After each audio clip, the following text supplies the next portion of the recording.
नमस्कार दोस्तों, चंद्रा आईएएस की इस ऑनलाइन कक्षा में आप सभी लोगों का पुनः मैं तहे दिल से आभार व्यक्त करता हूं।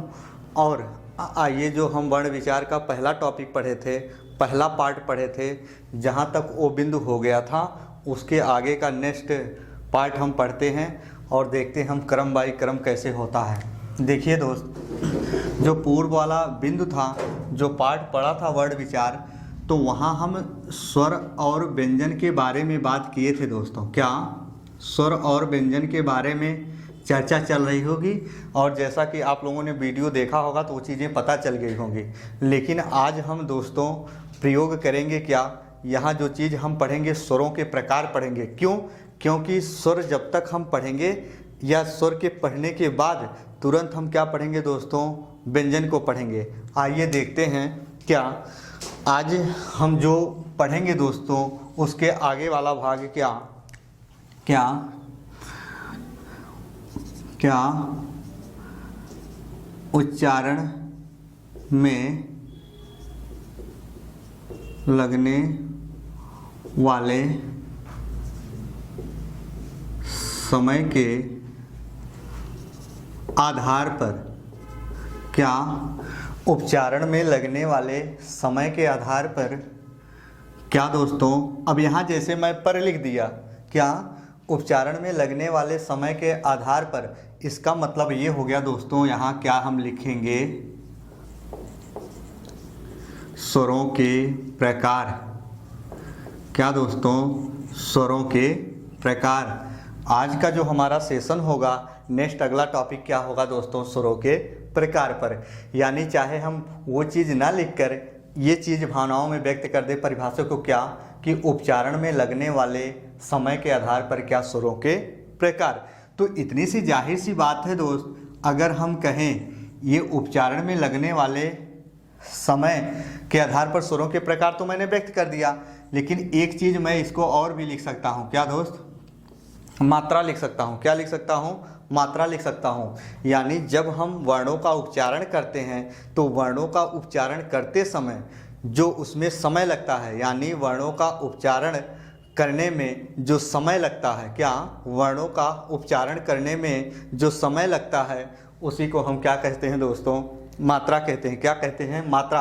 अगर कोई व्यक्ति या एग्जाम में आ जाए कि मात्रा किसे कहा जाता है, तो वर्णों का उच्चारण करने में जो समय लगता है, वर्णों का उच्चारण करने में जो समय लगता है, उसी को क्या कहा जाता है दोस्तों, मात्रा। और स्वर के प्रकार हम देखेंगे आज क्या होता है, क्या उच्चारण में लगने वाले समय के आधार पर स्वरों के प्रकार। तो जो स्वरों के प्रकार होंगे दोस्तों, वो कितने हो जाते हैं, अगर विकल्प का चयन कराएं तो दोस्त कितने हो जाएंगे, 3 हो जाएंगे। पहला कौन सा होगा दोस्त, ध्यान से सुनिएगा, क्या ह्रस्व। क्या होगा दोस्तों, ह्रस्व। दूसरा क्या होगा दोस्तों, दीर्घ स्वर होगा। क्या होगा दोस्तों, दीर्घ स्वर होगा। और तीसरा जो हम पढ़ते हैं दोस्तों, क्या प्लुत स्वर। क्या दोस्तों, प्लुत स्वर। आ जाए, स्वर के प्रकार कितने होते हैं, तो 3। स्वर की संख्या कितनी होती है, तो पूर्व वाले वीडियो में हम बता चुके हैं 11, लेकिन स्वरों के प्रकार 3, ह्रस्व स्वर, दीर्घ स्वर और क्या दोस्तों, प्लुत स्वर। आइए देखते हैं ह्रस्व स्वर क्या होता है। क्या ह्रस्व स्वर क्या होता है? ह्रस्व स्वर का मतलब ये हो गया, क्या हम इसको लिख सकते हैं, क्या दोस्तों, छोटा। ह्रस्व का मतलब क्या होता है, छोटा। ह्रस्व का अगर और अर्थ निकालें, हम ये प्रयोग ना करें तो और हम प्रयोग कर सकते हैं दोस्तों, क्या लघु। क्या लघु। ह्रस्व का मतलब छोटा भी होता है, लघु भी हम प्रयोग कर सकते हैं दोस्तों, या हम कह सकते हैं इसको क्या, मूल स्वर। क्या मूल स्वर। तो अभी हम इतना सा सिर्फ यहाँ जानेंगे मूल स्वर, कि ह्रस्व स्वर का दूसरा नाम क्या होता है, मूल, यानी मूल स्वर। तो जब हम व्याकरण पर चर्चा करेंगे तो वहाँ जब हम व्याकरण की अवस्थाएं बताएंगे, व्याकरण की 3 अवस्थाएं होती हैं, मूलावस्था, उत्तरावस्था, उत्तमावस्था। तो वहाँ मूल भाषा का हम प्रयोग करेंगे।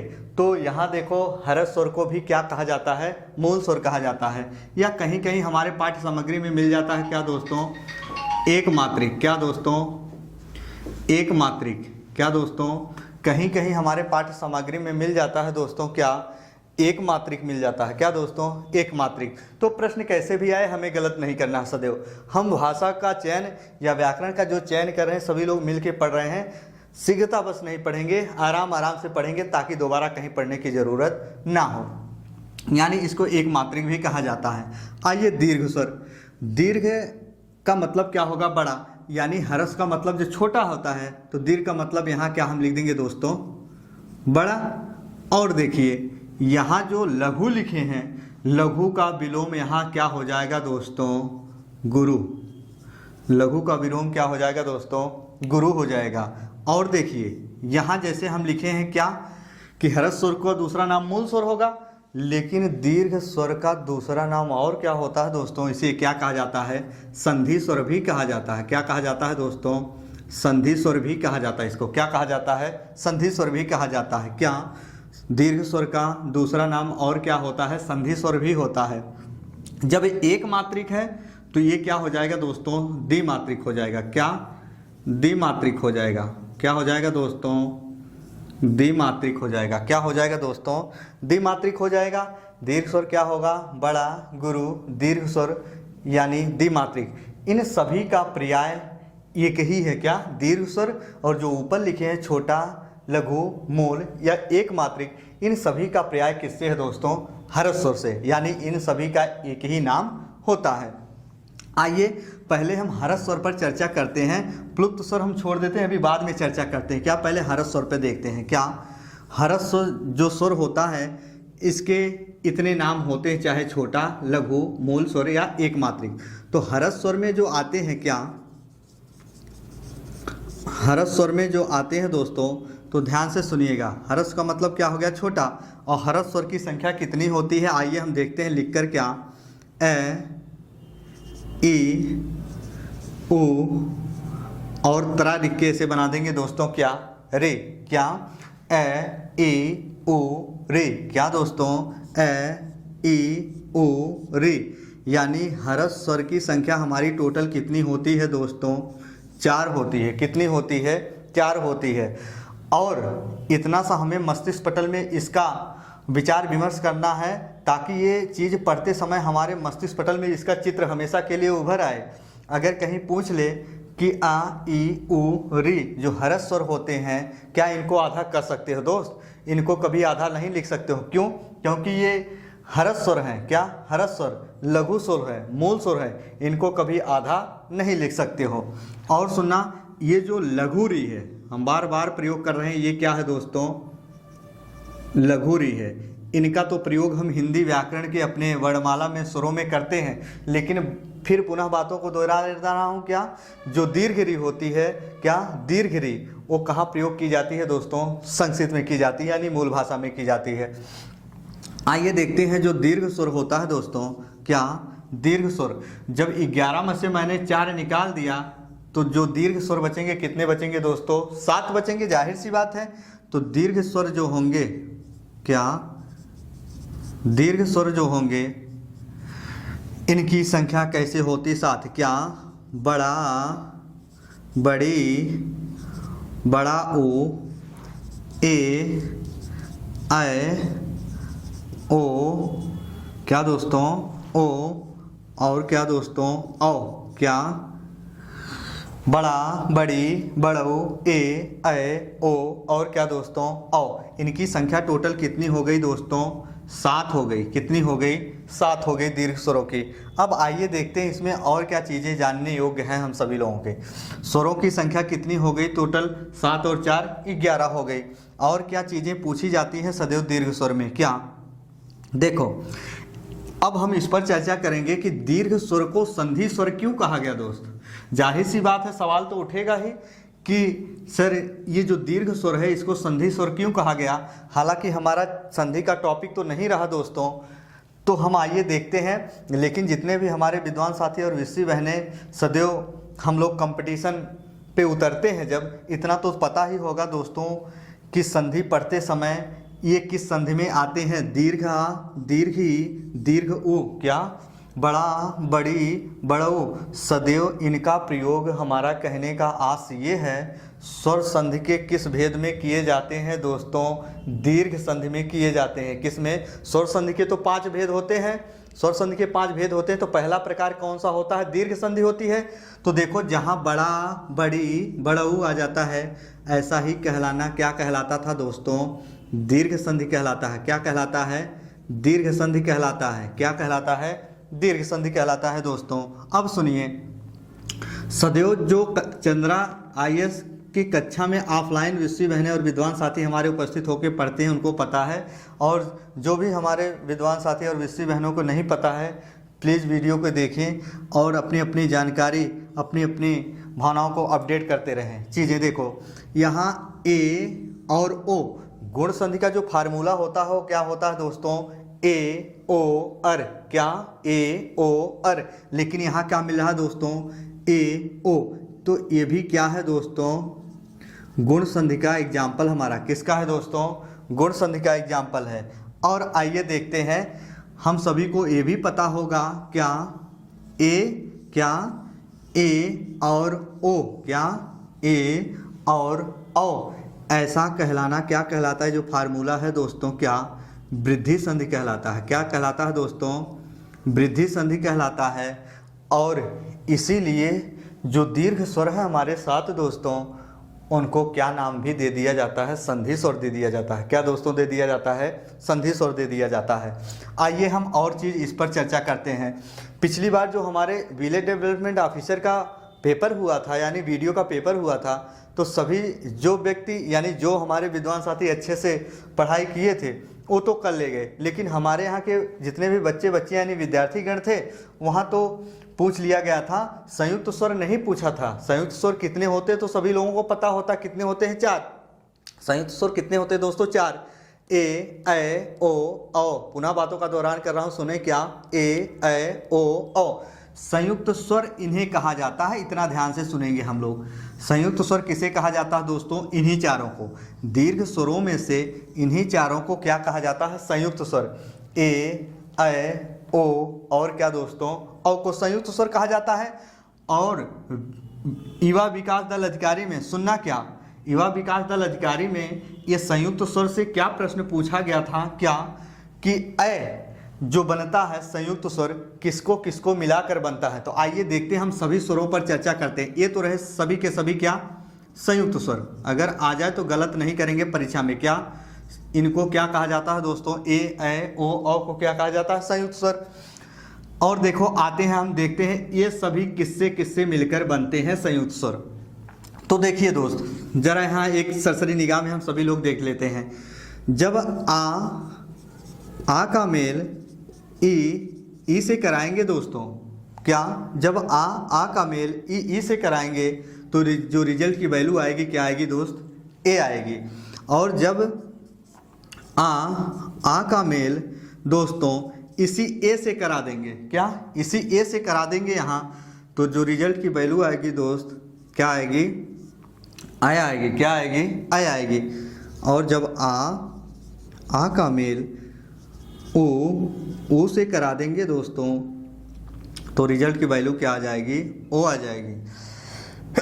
क्या आ जाएगी दोस्तों? ओ आ जाएगी।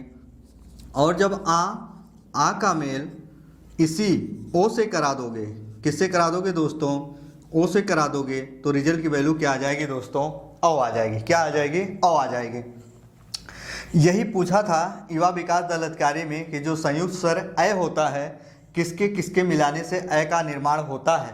तो हम लोग किस विकल्प का चयन करे थे कि हाँ आ का मेल जब ए से होता तो किस विकल्प का चयन करा देता, यानी किस रिजल्ट की वैल्यू वो बतला देगा? अ का बतला देगा। आइए थोड़ा इस पर और चर्चा करते हैं, यहाँ देख लेते हैं क्या। और अगर कॉन्सेप्ट क्लियर करना चाहते हैं हम, ये जो भाषा व्याकरण है दोस्त, ये चीज़ हम एक दूसरे से कोरिलेट करके पढ़ेंगे। क्या? कोरिलेट करके पढ़ेंगे तो मज़ा और आ जाएगा। देखो यहाँ ये तो रहे चारों के चारों हमारे क्या मिलाकर संयुक्त स्वर, लेकिन अगर इन दोनों को अलग से नाम दिया जाए, क्या?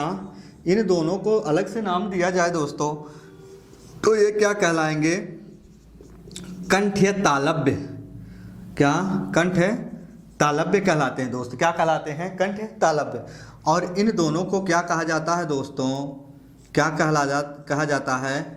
कंठ्य ओष्ठ्य, क्या कंठ ओष्ठ्य कहलाता है। क्या कहलाता है दोस्तों? कंठोष्ठ्य कहलाता है। देखो ये चारों तो मिलके क्या हो गए? संयुक्त स्वर कहलाएंगे। लेकिन अगर इनका नामकरण अलग अलग दिया जाए तो ए को क्या कहा जाता है? कंठ तालव्य कहा जाता है। ओ और औ को क्या कहा जाता है दोस्तों? कंठ ओष्ठ्य कहा जाता है। क्या कहलाता है दोस्तों? कंठ ओष्ठ्य कहलाता है। आइए हम देखते हैं अब आगे क्या, जो प्लुत स्वर होता है।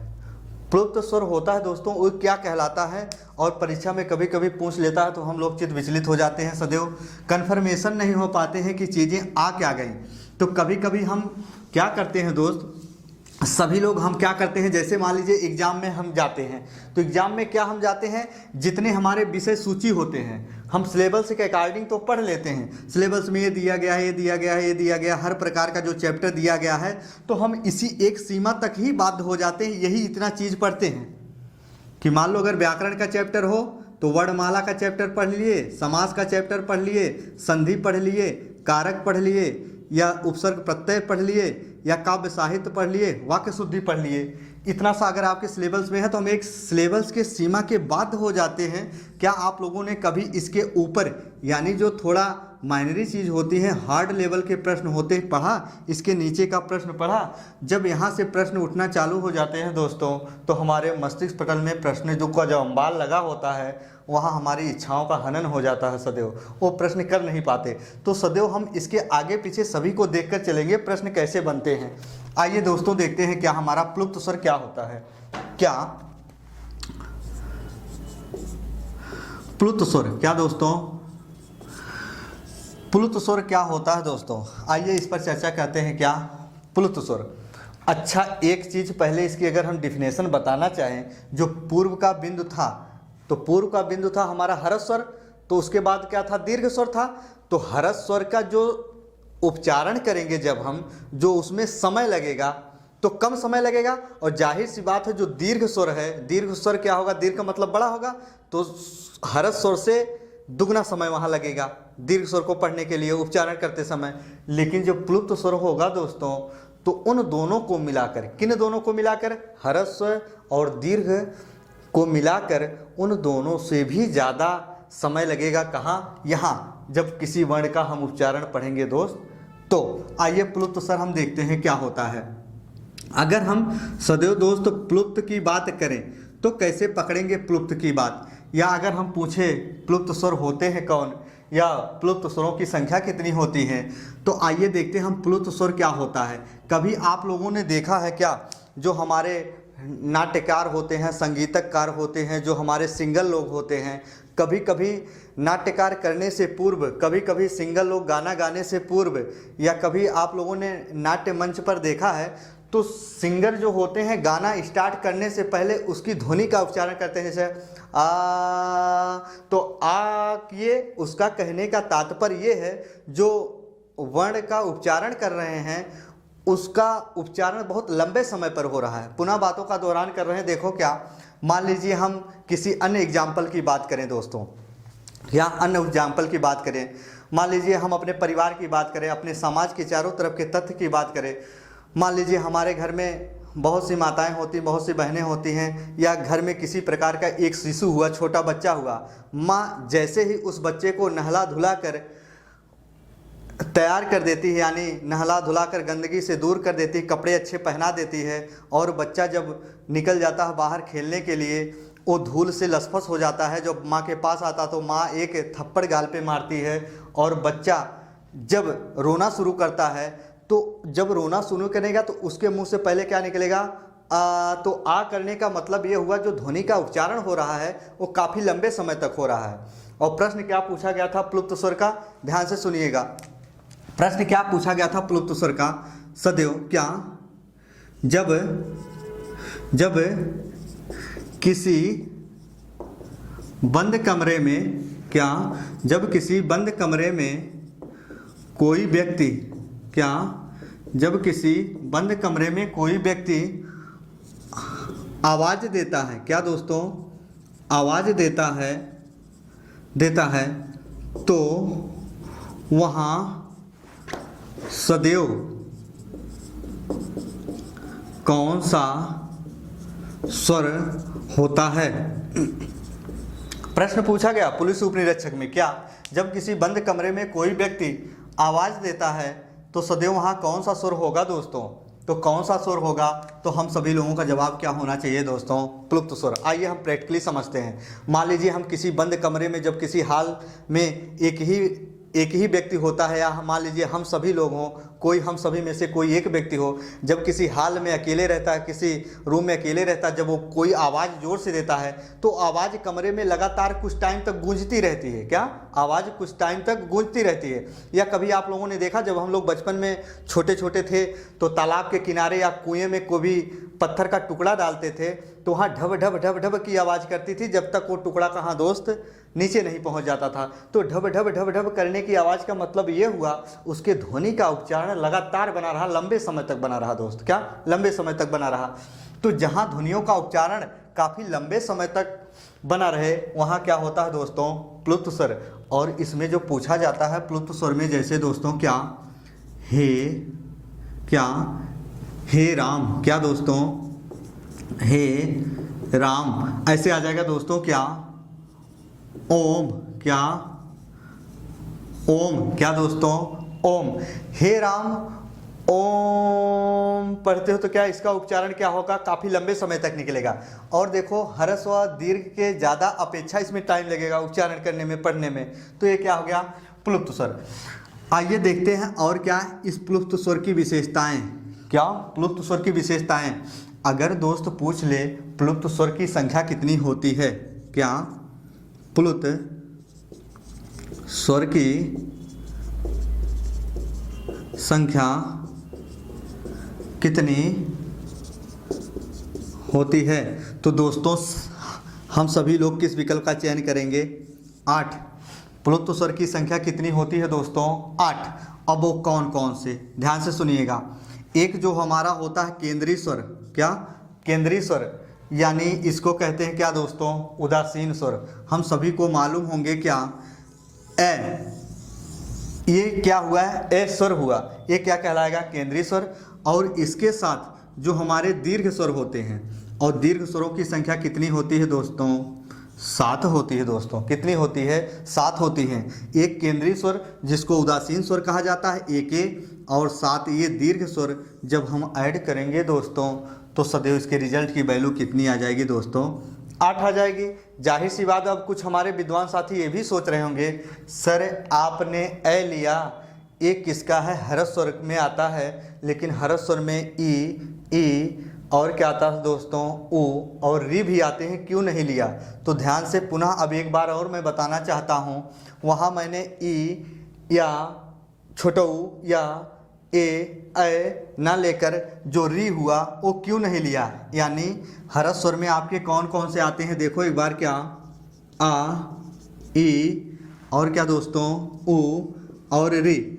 मैंने इस आ को ही क्यों लिया? मैंने इस आ को इसलिए लिया दोस्तों, जब हम ए का उच्चारण पढ़ेंगे, क्या ए का उच्चारण पढ़ेंगे तो दीर्घ आ का उच्चारण नहीं होगा कदापि, लेकिन हम जैसे ई का ले लेंगे, क्या ई का लेंगे या ऊ का लेंगे, तो कई बार ई का उच्चारण जैसे लंबे समय तक हम करेंगे तो दीर्घ ई मुंह से निकलने लगेगा, जैसे ई निकलने लगेगा। तो ये चीज़ अपने मस्तिष्क पटल में हमेशा उतार के रखिएगा क्या कि ए और दीर्घ स्वर जो होते हमारे साथ, दीर्घ स्वर होते हमारे साथ, इनको मिला लेंगे तो प्लुप्त स्वर के हमारे रिजल्ट की वैल्यू आ जाएगी दोस्तों। और प्लुप्त स्वर की संख्या कितनी होती है? 8 होती है। कितनी होती है? 8 होती है। आइए हम देखते हैं प्लुप्त स्वर के जो कुछ संकेत होते हैं। मान लीजिए जब हम प्रेयर में खड़े होते हैं, कभी काल हम कहते हैं कि हाँ कभी कभी हम प्रयोग करते हैं क्या, एक हे जगदम्बे मैया, क्या हे जगदम्बे मैया, तो या वहाँ से निकल रहा, तो स्वरों का उच्चारण क्या हो रहा? काफ़ी दूर तक हो रहा। देखो हे जगदम्बे मैया, तो मैया जैसे हमने लिखा तो इसका उच्चारण काफ़ी लंबे समय तक हम करेंगे। देखो हे जगदम्बे मैया, तो यहाँ देखो अपूर्ण का संकेत लगा दी, यानी ये जो उच्चारण है लगातार अभी जारी है। क्या ये उच्चारण अभी क्या है दोस्तों? लगातार जारी है। और जो हमारा लघु था, लघु का चिन्ह कैसे होता है? ऐसे होता है। और गुरु का चिन्ह कैसे होता है दोस्तों, ये तो हम सभी को लोगों को पता है, गुरु का चिन्ह होता है।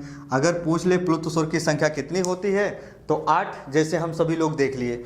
आइए हम आगे और कुछ चर्चा करते हैं दोस्त। क्या देखिए क्या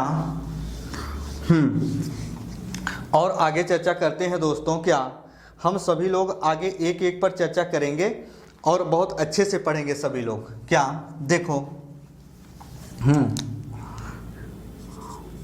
ओष्ठ, क्या ओष्ठ के नहीं दोस्तों, सॉरी, क्या ओष्ठ की क्रिया, ओष्ठ की क्रियाशील के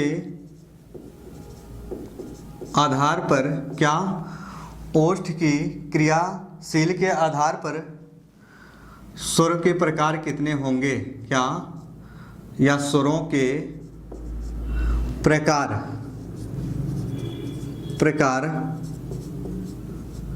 कितने होंगे।